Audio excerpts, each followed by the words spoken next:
Motorway Cops, PC Andy Barron and PC Lindsay Pickles are coming to the end of their shift. I'm starving now. Don't tell me you're going to get a Chinese. No, now. I'm not going to get a Chinese. But their takeaway is going to have to wait. I had an earpiece in on a local Bradford channel, and I could hear one of my colleagues mentioning a white Sprinter van that were making off from him. And at the same time I could hear this, a white Sprinter van came past me, and I can see blue lights from a police van. This van had been involved or had been seen leaving the scene of a burglary. So that's the only information that we had at that time. Yeah, we're turning, we're not trying to stop it yet, we're right on the Victor Road. Andy and Lindsay are trained in pursuit driving. 5-1 behind you. As they catch up with the chase, they signal to pass. Yeah, we're pulling over to let you come through. Tango 5-1. 5-1, we're going to intro, it's got a vehicle making off. 5-1, we're currently on St Mary's Road towards Lum Lane. You get a rush of adrenaline, and I recall everything, gripping the steering wheel and thinking, right, we're in for a roll here. Left onto Drummond Road. You never know what's going to happen, you never know what's around the corner, you never know how members of the public are going to react, so it's a dangerous situation. After chasing the van for 2 miles towards Bradford city centre, Andy spots a chance to try and identify the driver and gets alongside the speeding van. Yeah, we've got an Asian male driver, careful. There are many things that we have to consider in a split second. If that target vehicle crashes into a family and causes serious injuries, it's always in the back of our head, what if that were my family or my colleague's family? Left onto White's View. Andy and Lindsay call for backup. Where are you going towards? Right, we're currently on Walker Drive, going back towards general direction of Thornton Road. Lindsay's directions are crucial for the other units making their way to the chase. Speed is now 50 miles per hour. Stand by. The stakes are rising as the van heads back towards busy rush hour streets. It was tea time, people coming and going from work, there's children, it's a highly residential area, the roads were all busy by the traffic lights, etc. So it's always something that we have to put first and foremost. So it's a Mercedes Sprinter. We're right, Wetley Lane again. But before they can bring the van to a halt, the game plan suddenly changes. Don't do that, no, don't do that. Where's it got? Oh. We're going to be aborted at this rate. What a silly thing to do. We will abort any pursuit if the risks that they're taking far outweigh the reasons that we need to stop them. It's just not worth ending up with a fatality. Ahead, another police car arrives and blocks the road, but the van driver is so desperate to get away, he's prepared to do anything. Oh, it's on footpath. We were concerned at that point, very concerned. Very fortunately, the van didn't hit anybody. It's always one of those things that is frustrating if we do lose them after a pursuit, but if it has to be aborted, it has to be aborted. We're now back onto Wetley Lane. We've got one front seat passenger that's on the phone and a driver. It's going to be a decamp, is this in a minute, I reckon. I don't think they're going to keep going for long. But then the van driver makes his first big mistake. We've gone left onto Glenholme Road and then left again. Oh, it's collided with a small wall, but it's continuing. It's going to decamp, it's lost its back wheel. It's lost its rear near side wheel. That's the riskiest point of losing somebody. As soon as they leave the vehicle and start running, that's when you may lose them. He's losing control as he's going round corners because he hasn't got the stability at the back end. As the damaged van speeds down a residential street, an unmarked car joins the chase. I'm going to... We're Ashwell Road now, Ashwell Road. The van is going round in circles, and Andy gambles on taking a back road to try and cut it off. Careful. They're head-to-head with the van, but the driver spots a way out. Careful, Amber. There was a gap in the parked cars that presented itself to this driver. Let him get through. Oh, nail it. He's going to kill something, this idiot. Getting the 2.5-ton police car turned in the tight city back streets leaves Andy and Lindsay playing catch-up. We're in your location update. We're now Walker Drive. Steep camps. Finally, a city centre patrol car has forced the driver to stop. 20 feet, mate. 20 feet. Nice and steady. Nice and steady, lad. Come on 3. 1, 2, 3. I'm gonna put you in the span, all right? 2 men are pulled from the van. Get up now. Yeah, you're under arrest for failing to stop for police, dangerous driving. Caution that you don't have to say anything, may harm your defence if you don't mention. When questioned, something which you later rely in court. Have you anything on you at all that you shouldn't have? No, mate. Any weapons, anything sharp that could harm us? Nothing like that. Right. PC Mark Claxton finally brought the van to a halt. They seemed a very desperate man to get away for some reason. If you look here, rubber gloves on the floor. When that's usually an indication that a vehicle's stolen. Damage to that's not gonna, but we'll see if we can get into the rear of the van and get out. Oh, wow. There you go. Okay. That'll be the smell. It is a mobile cannabis factory. That'll be the reason that they've gone to try and get away and why he's had rubber gloves on in front. Lindsay and Andy, who've decided to stop this vehicle and it's been brought to their attention, have just done an absolutely excellent job. During the chase, Andy suspected the van might be carrying cannabis. The stench coming from back at van, even in his car following it, were quite overwhelming. To get that haul is significant, really. It's an excellent result. Take that amount of cannabis off the street. And it's taking 2 major drug dealers off the road. So, yeah, we could do with identifying them as quickly as possible and finding out where they've been grown and see if there's any more and confiscating all the equipment. Now, Andy and Lindsay must try and piece together whether the cannabis was being moved from a safe house or if it was stolen. When you find something like that in the back of a van, it's not the end of the inquiry, it's just the beginning. It's 10:15 on a busy Friday night in Leeds city centre. A call for help is coming through on the police radio. Tango 35, we have Skoda Fabia in red. Trained and authorised in initial or technical phase pursuit, please. Motorway Cops Matt Hemingway and AD Brown are heading into the city when they get the message. Yes, that's confirmed. Then we request helicopter as well for 2 packages. Officers pursuing a stolen Skoda are requesting urgent help from cops trained in tactical pursuit and containment. Tango 9-1, would you show us on this T-pack job, please? Luckily, that's just what Matt and AD specialise in. Come left, come left. And now they're just seconds away from the pursuit. We're in it, mate. We're right behind it now. As luck would have it, we weren't too far away. We want to get there and do what we're trained to do. 500, this vehicle may have front end damage. It collided shortly before the Romeo Tango unit got behind it. The driver has already tried to take out 1 police car. People will stop at nothing sometimes to get away. There may be desperate criminals behind the wheel of this stolen car. Still in the ring road, onto York Road, just past the speed camera at the near side. The stolen car is heading towards the busy city centre. If it gets there, a chase through the streets will become far more dangerous. Get out of the way then. The cops already have a plan. Nice one. His intentions there are to get 2 or 3 traffic cars involved and cause the car to stop or force it to stop. It's going off. We're behind you, Kev. I get really angry towards the drivers, especially on a dangerous pursuit. As part of my job, I have to try and catch you, and the way you're driving is putting me in danger. So come through up Slip Road. As more units link up to join the chase, Matt and AD find themselves right behind the stolen red Skoda. In final stages of a T-pack, things happen in a split second.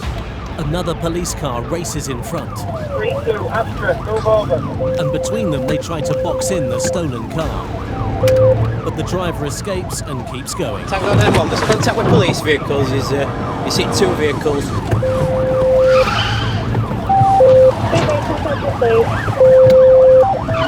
You stand by. He's lost. Go, go, go, go.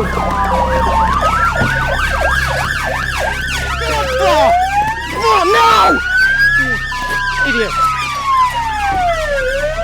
arms behind your back. The whole idea is to profit on the shock that's been caused by the collision that's ended it, really.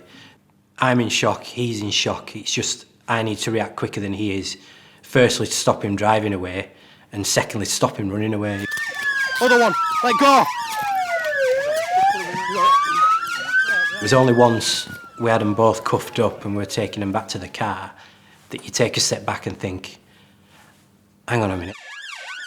You expect to be looking at a grown man, what you call your typical criminal, but it's just a couple of fresh-faced kids who look like rabbits caught in the headlights.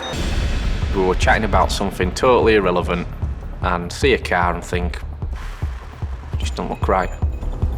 The driver cuts his headlights and turns down a residential street. The amount of times I've chased cars where they've turned the lights off at night, as if it's some invisibility cloak.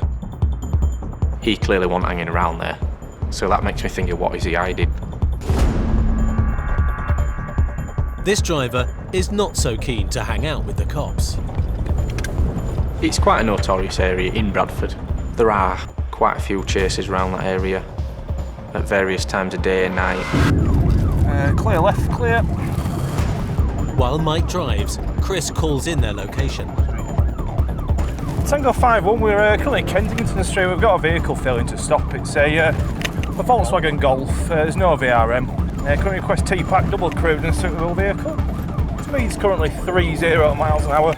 Oh, God, we're going to bottom out.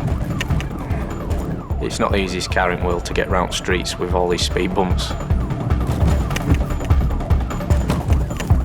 Alleyways are tight, the cars are double parked. It is an extremely built up area. We're now a right onto St Leonard's Road. Stand by. This is going to be Lytton Road. 5-1. We're onto Squire Lane now. Left onto Squire Lane, back towards Ollerton Road. There are still a lot of people around. It shouldn't be happening, this. 5-1, that's yes. We're on Lytton Road now. We've got a right onto Birch Road. Speed is still 30 miles an hour. We're back towards Thornton Road now. We go around the same sort of block, and in the end, that's his downfall. Doing loops around the estate's given us a chance to get other people to where we need them to be. Left onto St Leonard's Road again. St Leonard's Road. One car overshoots. Oh, judge it. You've just gone too past there. But another is waiting. There's no way out. The car mounts the pavement as the driver makes a desperate bid to escape. The guy's still trying to get away. At that point in time, we're thinking, oh my God. Chris leaps out with the glass hammer in hand. I've just smashed every window as I've gone round as best I can to distract that driver. Go! I still don't know if he's got some weapon on him. The best thing to do is scream at, shout at him. On the floor! It's almost a shock and awe tactic. Put behind hands behind! Right now! Right now! Cuff him up. You alright, Spencer? No. Sit there. Sit still.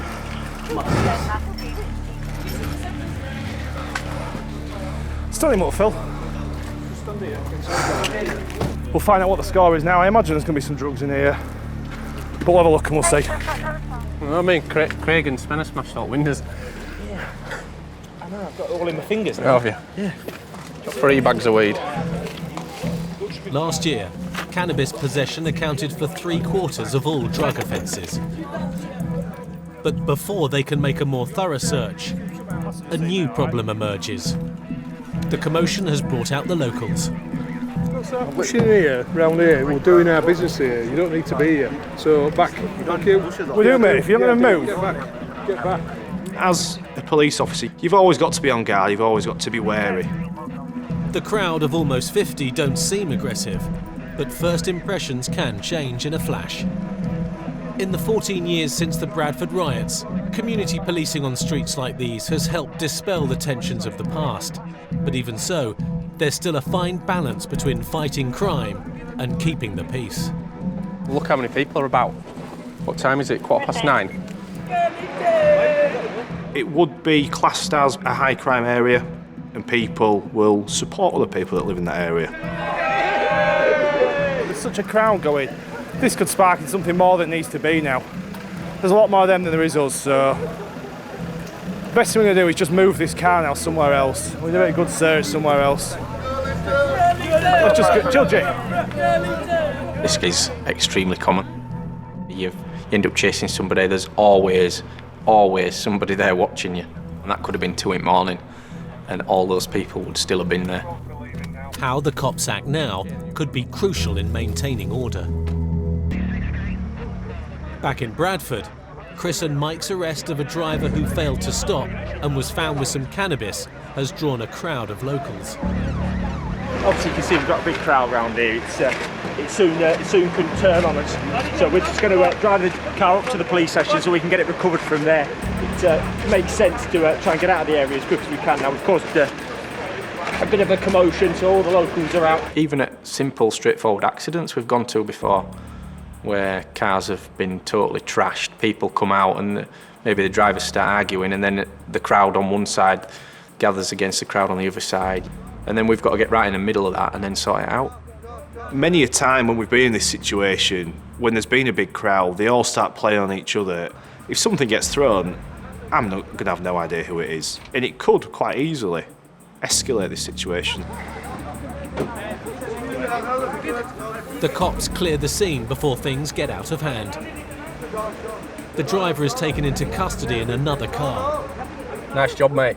I like it.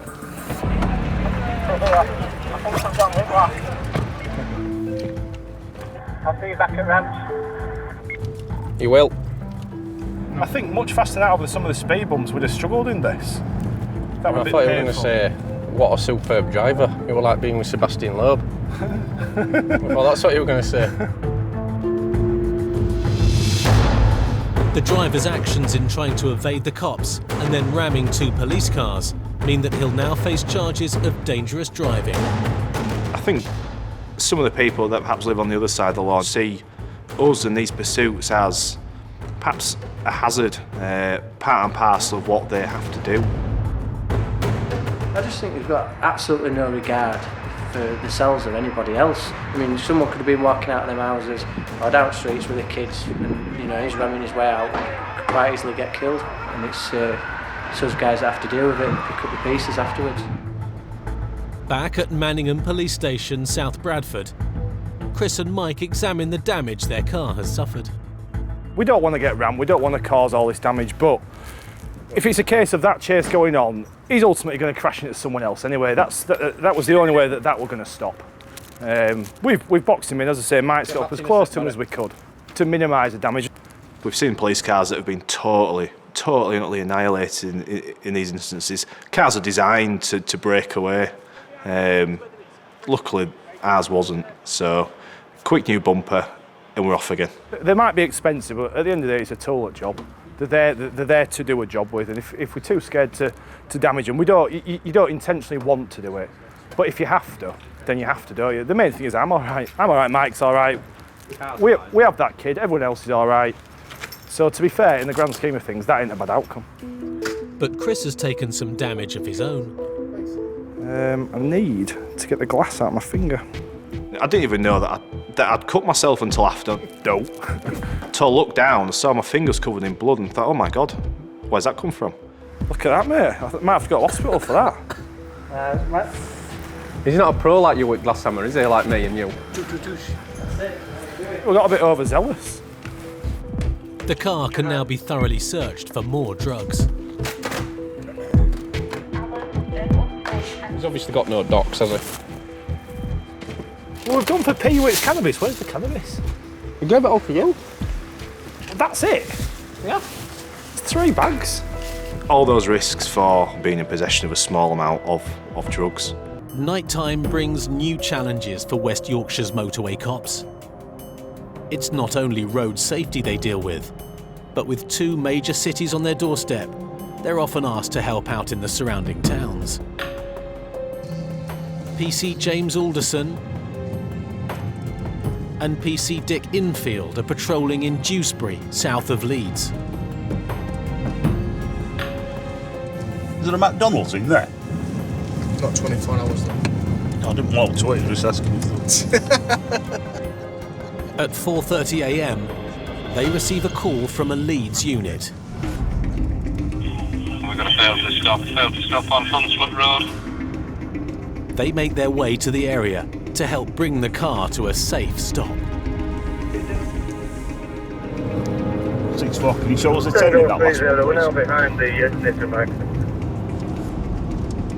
We're ahead of the vehicle now, trying to engage to the motorway.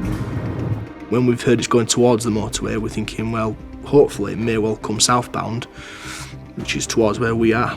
The last thing we want to be doing is put excess pressure on them, make them drive more dangerously, which quite clearly puts members of the public at great risk.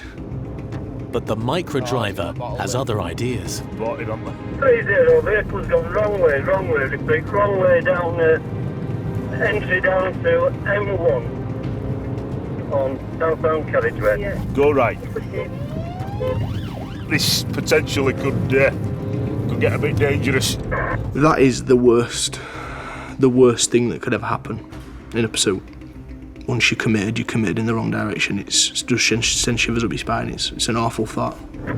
Heading northbound on M1. The other traffic cars are monitoring it, but they're not pursuing it on the wrong side of the road.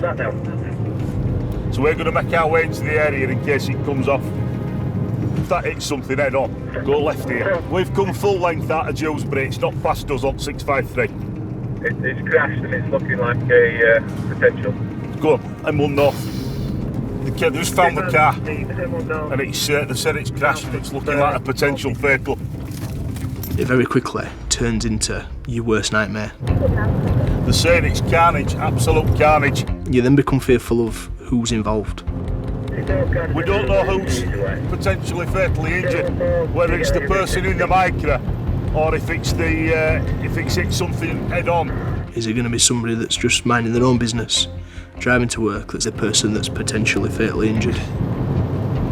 It had disaster written all over it when they said it had gone the wrong way, down the wrong carriageway.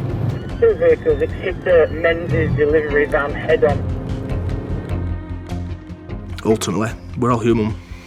The first thing you are thinking is, what are you going to find when you get there? More than 6 police cars are on their way, but James and Dick are one of the first to arrive. Oh, jeez. Devastation. Carnage. There's a male on the road at the side of the car. You can tell when somebody's in a bad way just by looking at them. That's experience, that's from going to numerous collisions over the years. This car that they've been looking for, it's trying to come round a bend and it would appear it's a wagon. Their first concern is the car driver. So we're just going to go have a look. Certainly not moving. Could do with finding the driver of the van, make sure they're okay, because they're going to be quite shook up, I would have thought. Let's just get all wagons turned round, it'll look at scene preservation, don't we? The motorway will be closed immediately to avoid any disturbance of evidence that could be vital for an investigation, while cops start finding out exactly what's gone on. You all right? Has he just come flying towards you this way? The driver of the blue van appears uninjured, albeit in shock. It's been just 8 minutes since the crash, and paramedics are still some minutes away. But firearms officers, the most highly medically trained officers in the force, are here to tend to the micro driver. The cops know that the next few minutes will be crucial.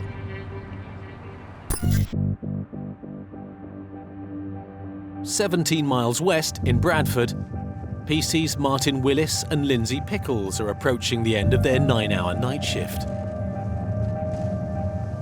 You're starting to relax, you're thinking the night shift's over. But then a red car catches their attention. Very slow. When you see a vehicle driving round that slowly at that time in the morning, you're thinking, have they been out drinking? Is it their vehicle? No idea. Certainly worth a check. Lindsay runs the details through the police system. I think it's all in order. Well, it appears to be on here. It doesn't appear to be in front of us, does it? Seems to be going around in circles as well. All good. Martin decides to pull him over. Oh, he's off. He's off. In this case, he wasn't for stopping. Emma Tango 61 urgent. And all of a sudden, bang, got a pursuit situation on, and then suddenly you've then got to bring yourself, think, right now, concentrate, time, it's game on. 61, we've got a vehicle failing to stop, Morley Street, out of city, Vauxhall Astra. Yes, we're now Canterbury Avenue, speed is now 50 miles an hour, road surfaces are wet, no other traffic on the road, safe to continue. Do you have any of the units in the area? We have TPAC authority, please. The officers need permission to continue an increasingly dangerous chase, and they need other units to assist. Acknowledged, still safe to continue. We're still St Enoch's Road, speed is 60 miles per hour. Vehicle is 2 up, driver and front seat passenger.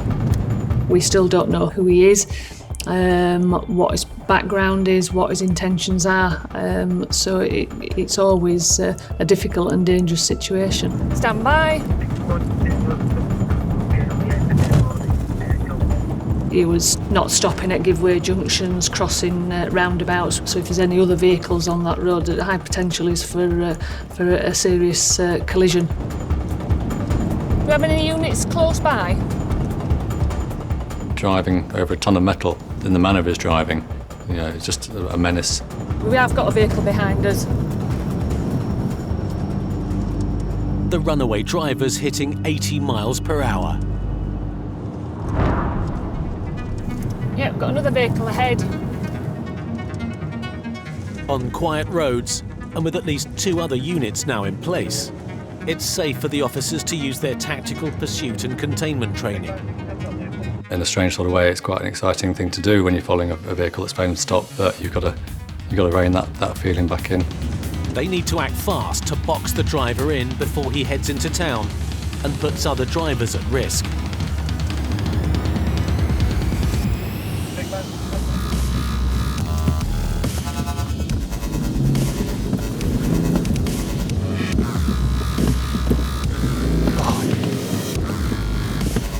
It's a very intense situation. The car isn't giving up. At 60 miles per hour, he's still attempting to evade capture. Yeah, we're still ruler lane.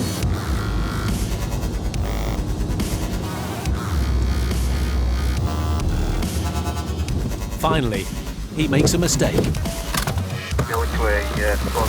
But it's not over. The driver's out. Martin has the passenger, You're right, Martin.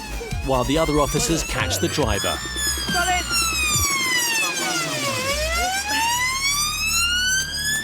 Get behind your back! Now! He was just ready to fight. Hold on.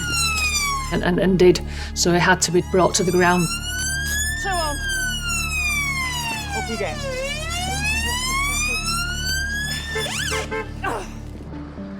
The car's not stolen, but Lindsay thinks she knows why he ran. I can smell drink, as I've been trying to get the handcuffs on him.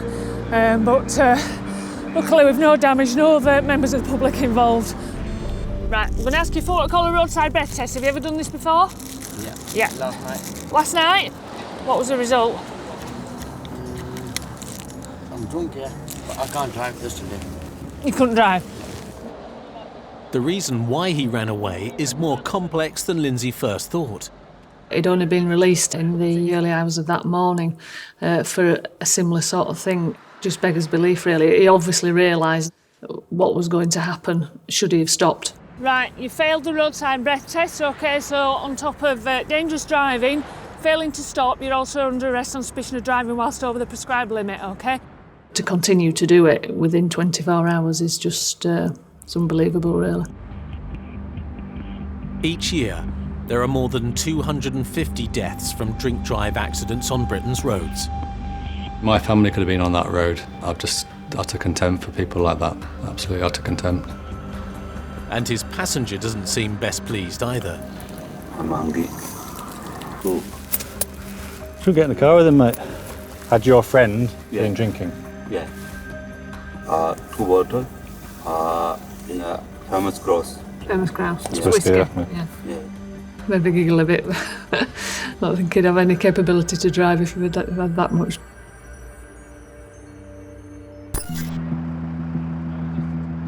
Back on the M1, it's a much more difficult end to the night shift for James and Dick.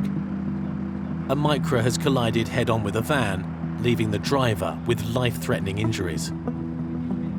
The cops are trying to establish what happened from the only witness.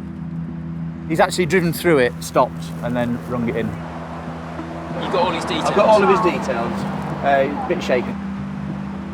As I came round the corner, it's just that there was a mangled wreck in the road.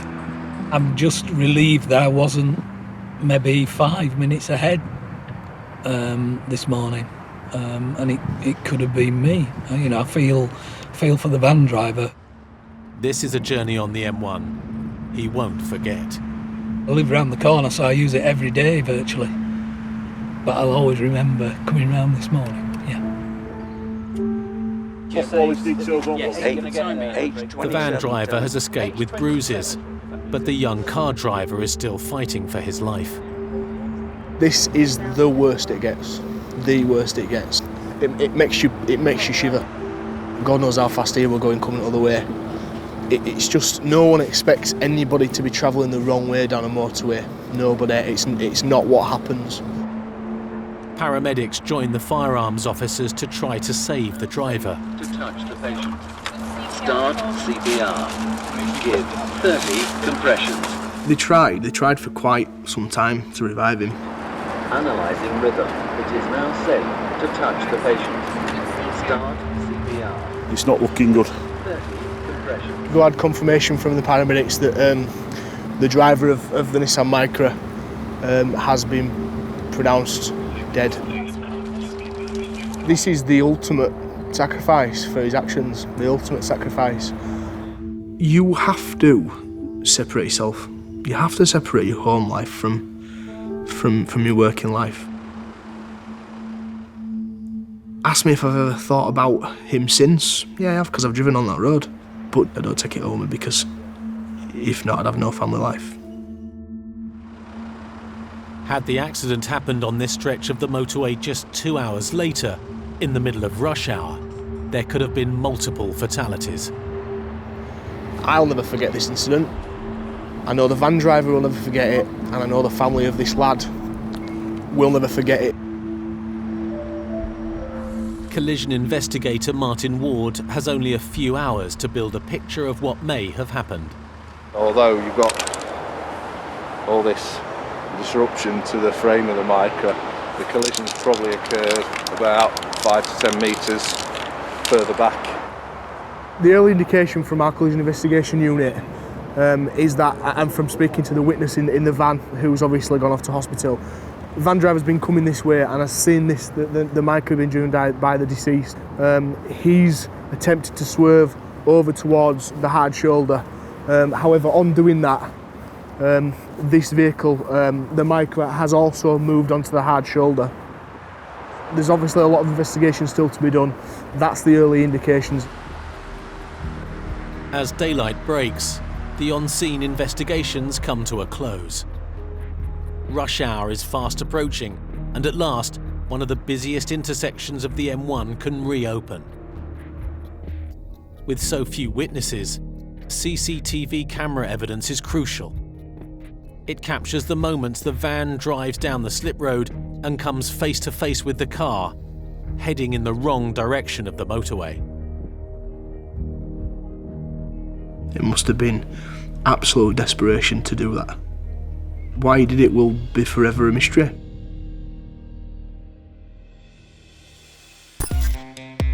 After further investigations, it was found that the car driver who went the wrong way up the M1 was more than 3 times the prescribed drink-drive limit.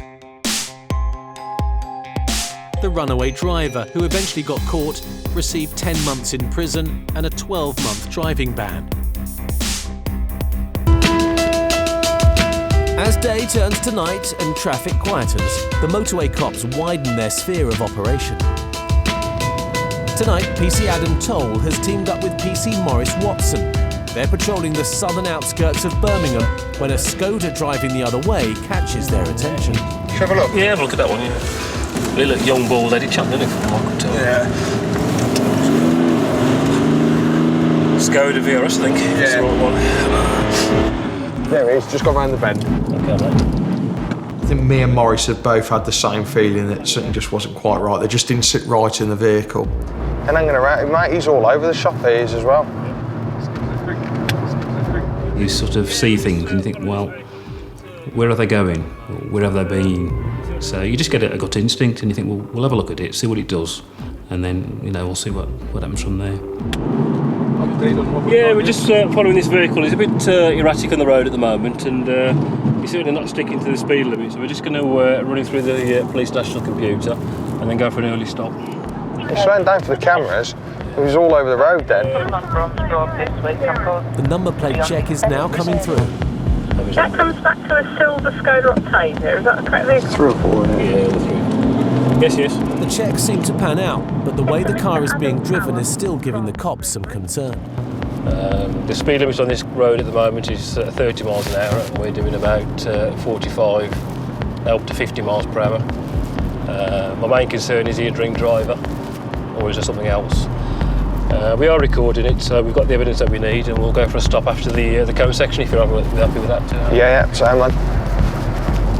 Ready? Yep.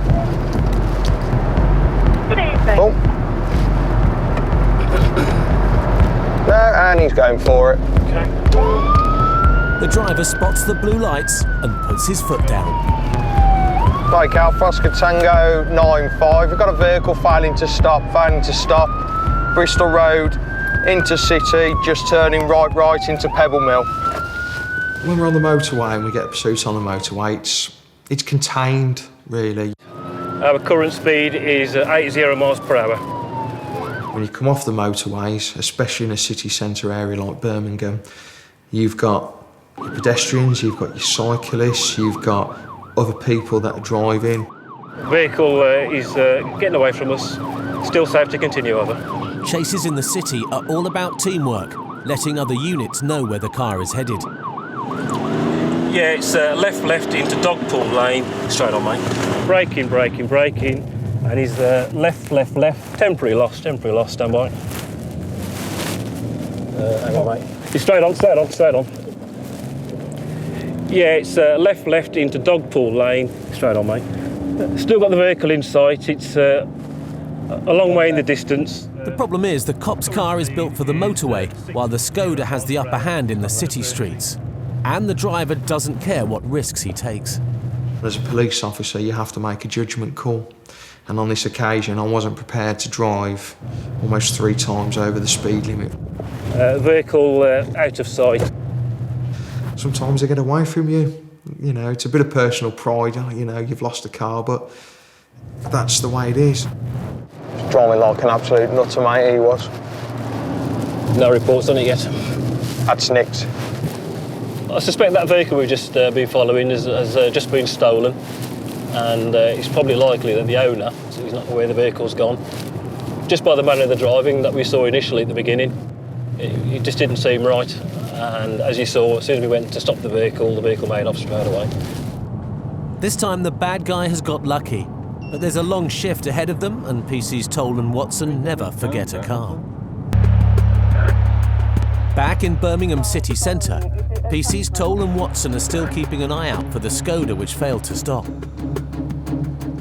We actually thought at this time that it's either a stolen car or it's a stolen car with joyriders in, as it's been around the city centre of Birmingham a couple of times now. So we sort of stayed in the area for a few hours just in case it sort of popped out in front of us. Where do you reckon, mate? Should we? Up there and left. It's in this it's around here somewhere. And the cops' decision to keep the area under surveillance from their unmarked car has paid off, even if it's taken a while. Here we go, son. Here we go. There it is. Lo and behold, about 3 hours later, I just spot the car coming towards us. That's it? Yeah, that's the one. Yankee Mike from Oscar Tango 95. I think, why has he come back to the city centre again? He's already been chased by us once, and he's come back in again for another go, so we thought we won him this time. We're behind the Skoda, Holloway Head Circus.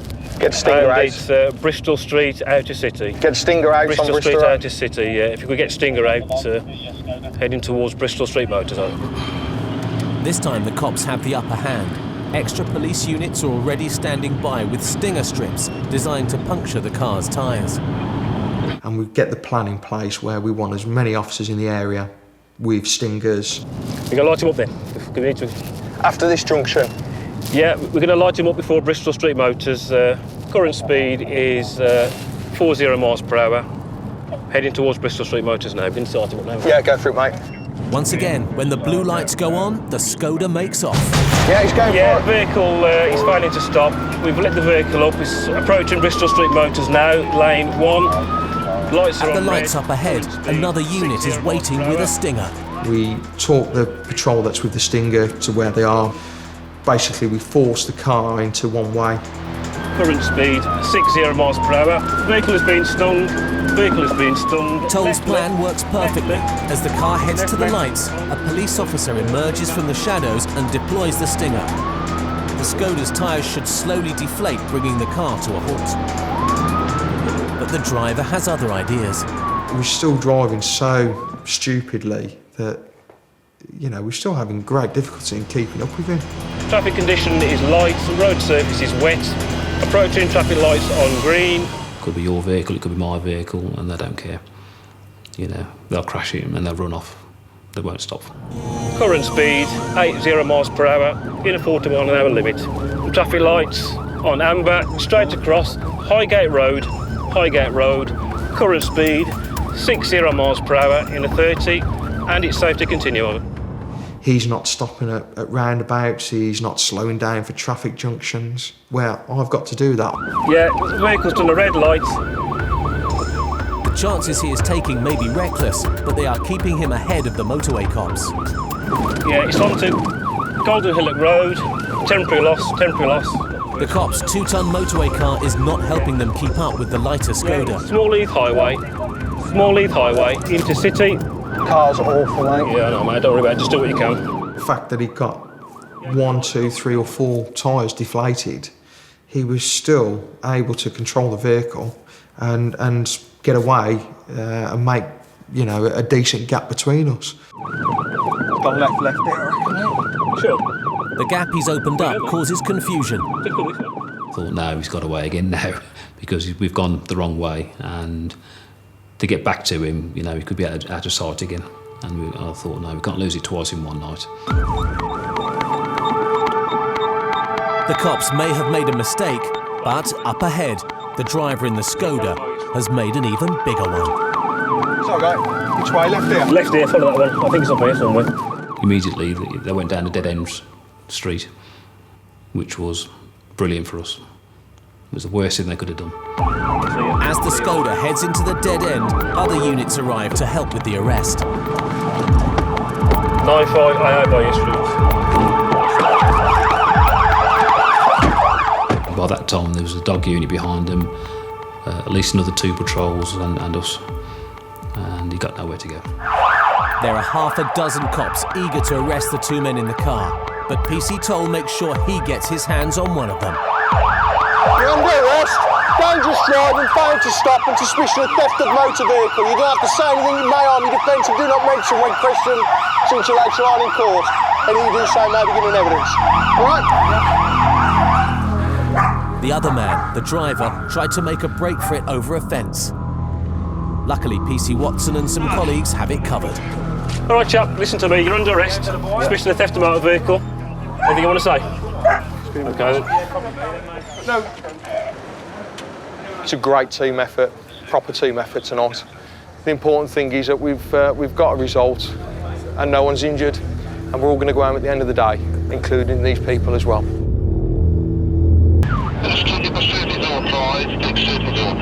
10 miles east of Birmingham on the M6, PC's Andy Collins and Dal Nijar are racing to reach a car that's trying to outrun traffic officers who are in hot pursuit.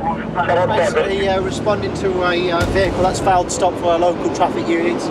It's entered the motorway and we're just making progress towards it now. The traffic car's updating other units as they try to stop the speeding car. But they're travelling so fast, the fear is the motorway cops won't be able to catch up with the chase. It's going as almost as quick as we're going, so it's getting... We're not that far behind, but... All the time we was trying to gain on it, so we was trying to get more vehicles, police vehicles with it, and try and get the helicopter up as well to help with the pursuit, because that's the best tool that we've got. The police helicopter travels at more than 130 miles an hour, but more importantly, it doesn't have to follow the roads, so it can get above a chase in a matter of minutes. We are attending, we're about a minute away over. Oscar 1, continue. As the helicopter heads cross-country, on the ground, PC's Collins and Nijar are also pushing their car to the limit and are in sight of the chase. Oscar Tango 2-2, we are behind you now. Oscar Tango 2-2, can you move on? I think we need to get this signed by ASAP. Yes, we are in a Range Rover. I don't know if you guys want to do a passing manoeuvre and we'll take over Pursuit Commander over. PC Nijar's taken control on the ground, and his plan is to surround the car and force it to stop. Get into that lane, mate. Get into the third lane. Speed is 100, 100 miles an hour. Try and keep him on. It's one Asian male driver. Get in front, go.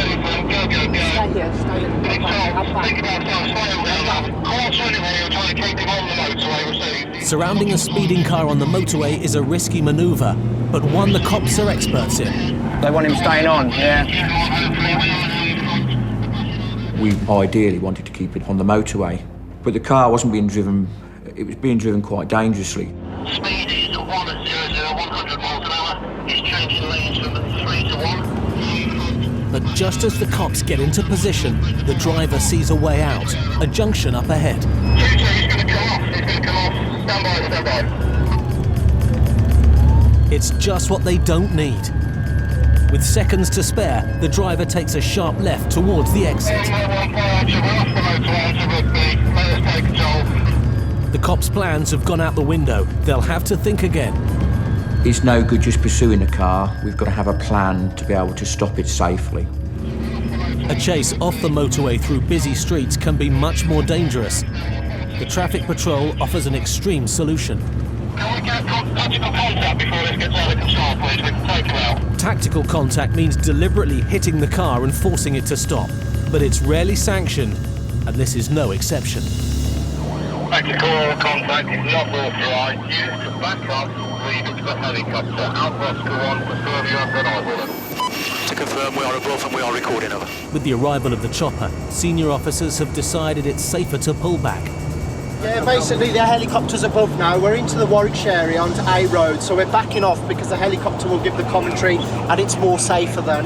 At the moment, we're just going to think of some tactics now. Just bear with me. With the helicopter keeping an eye on where the car is going, the cops regroup to plan their next move. Have we got anyone with Stinger ahead of us? If they can get ahead of the car, they can use a Stinger strip to puncture its tyres and bring it to a stop. What we're trying to do is get this vehicle stung and hopefully go for that perception. If not, if we get a chance, we will T-pack this. We will do what we call a boxing manoeuvre on this vehicle. We were on country roads. Some of them were unlit. He was going at high speed, sometimes on the wrong side of the road as well. So, you're always thinking at the back of your mind what could happen. Roger, he's into the village and we've got about an hour's worth of fuel on it. The plan depends on the helicopter keeping tabs on the car and letting the cops with the Stinger know exactly where it's headed. Tango Charlie 74, we're in Brinklow now with Stinger. Charlie 74 in Brinklow with Stinger. Alpha Oscar 1 update, Evans. Roger, Alpha Oscar 1, still B4027, I think it was, about to enter Brinklow. Towards Brinklow, we're Tango Charlie unit, call sign in Brinklow with Stinger. Call sign again, Evans. The Stinger unit's in place, but something's gone wrong. Did they sting him there? Because there was a car sat there. 74, we weren't quick enough. The cops were in the right place, but they couldn't get the Stinger deployed in time. Stand by, he's coming to a T-junction in the village. I'll tell you which way he's going. Stand by one. They need to devise a new plan of action. but their luck may have turned. I don't think this bloke knows where he's going, does he? Yeah, he's just gone light side. He did an immediate right at the T-junction, then a first left. The driver may be lost, but 600 feet above him, the chopper can see exactly where he's going. Right, he's come out of Brinklow and he's on an unnamed road towards Coventry Way. Dead end, we think. Now it's the driver who needs a new plan. He's Alpha Oscar 1 for an update of us. With the road ahead blocked, he veers into the bushes looking for a way out. But his car is going nowhere. YJ, all units make the night, son. All units make the night, son. Vehicle stopped. Immediately, the car is surrounded by the cops. It was a bit of a hectic scene because we thought that these males had run off into the fields. But when I went over to the vehicle, all these about 4 or 5 people were still in the vehicle.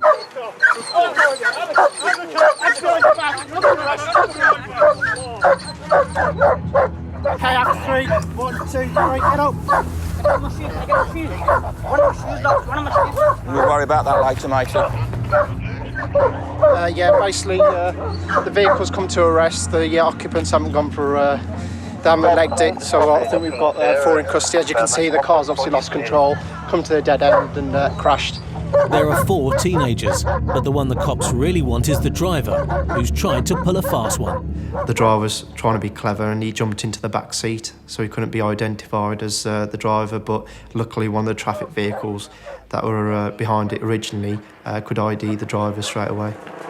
Because the driver's too young to have a licence, the cops suspect he's taken the car without the owner's consent, and that may also explain why he took such risks to try to get away. The use of police helicopters to keep track of criminals trying to flee from the cops is on the increase. And here in the Midlands, with more than 500 miles of roads to patrol, the Central Motorway Police Group can call on 2 £5 million choppers to help stop drivers who they think are breaking the law. On the M5 south of Birmingham, PC's Adam Toll and John Martin have been called in to support colleagues who are following a suspect car. We've got information that there's a car that's involved in drug supply. It's gone up towards the top end of the motorway, M6, and it's now coming back down. Hopefully we can assist the other officers in stopping the vehicle, and if there's any drugs on board, then we can recover them and deal with the person that's got them. Meanwhile, the West Midlands police helicopter Alpha Oscar 1 is also on its way to help out. The helicopter can say exactly where it's going, and it can give us time to enable to get us in position and sort out tactics well before the vehicle's even near us. Just coming up towards junction 1, mate. Yep.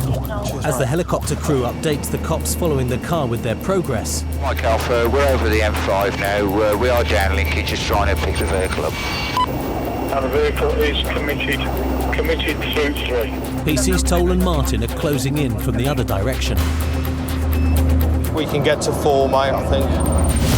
They plan to use a stinger to stop the car at the junction beyond Frankley Services. 92, 1 mile to Frankley. 1 mile to Frankley. OK, mate. Stinger? Yeah. Mike Alpha. Yeah, we'll have stinger ready at junction 4. If the vehicle does fail to stop when the officers put the lights and sirens on, they'll be able to force it off at junction 4, and we'll be able to sting it, get the vehicle stopped, hopefully get the drugs. Everyone's a winner. Things never sort of happen that way though, do they? 92, all patrols in Air 1. It looks like he's coming off at Frankley. The suspects in the car may be wise to the cops on their tail. Mike Alpha, I have got an off at Frankley Services. Off at Frankley Services. There's no place for the stinger now. Yeah, OK, we make up that way then. As the driver heads into the service station, 2 unmarked patrol cars quickly move to block his exit.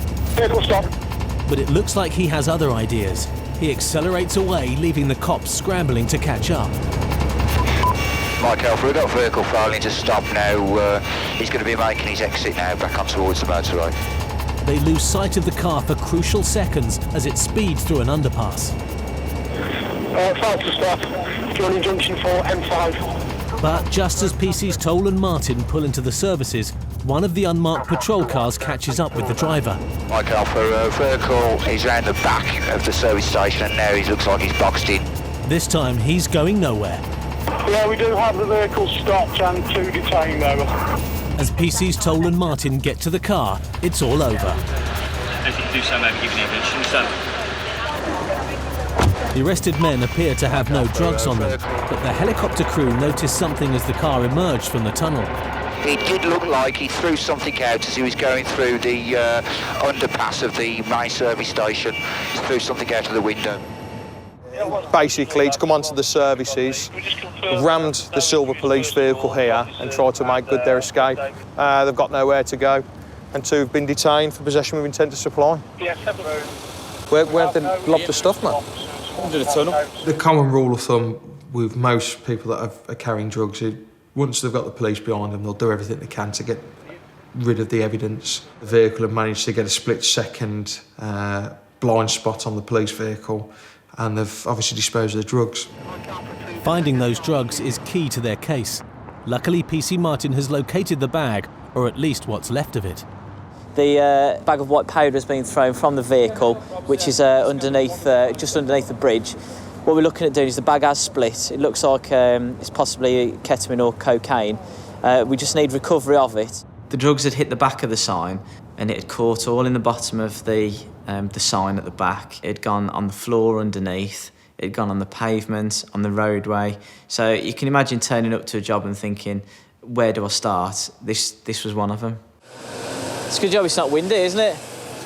We'd have all had a face full of it, isn't it? Immediately we're thinking, right, we need to preserve this, but how? Well, the other option is get a carry back from the... just to cover it up, because if it starts raining, we'll need... Yeah, that's it all gone. There are no guidelines in the police manual on how to deal with a situation like this. So PC Martin has to do some improvising. Yeah, I mean, if that's cocaine, that's quite a substantial amount of cocaine, that is. You're looking at, coming up to thousands, tens of thousands potentially in that. But until we get it examined, then we won't know. If they can keep the powder from blowing away, then the cops can build the case against the men. Meanwhile, PC Toll is taking a closer look at the car.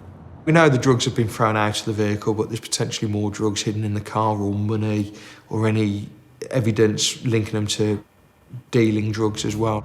So far, his search isn't proving fruitful. They've managed to dispose of absolutely everything. Up against the road sign, there was absolutely nothing in the car. It's actually cleaner than my car. And that makes the recovery of the discarded package even more important. Have you got any clean brushes that you could just have got in your cupboard that we could use? No new ones? All right. I don't suppose inside there you've got access to any little brushes or anything like that? Even if it's in a shop and we have to pay for it? Right. We may have to purchase some utensils to recover the drugs. However, if that's the way we have to do it, that's the way we have to do it. But just recovering the powder isn't enough. They also need to prove that the package was thrown out of the car. We want to secure, preserve and have everything on camera so that the case is watertight. But without an eyewitness or footage from the helicopter, it could be a challenge to make the charges against the men stick. Over on the M5 at Frankley Services, PC Martin is still trying to preserve a quantity of white powder thought to be drugs thrown by 2 men from their car just before they were arrested. And he's finally managed to blag a useful tool to gather the powder, a small nail brush. Have you seen on the other side of there, mate? Just come around a bit further. It's all in there where he's hit the side. So... That's what they've intended to do, ain't they? Yeah. Lob it and smash it. Split the bag and it'll go over. It's all down there as well, isn't it? Yeah. With so much white powder around, the cops decide it's time to call in the specialists.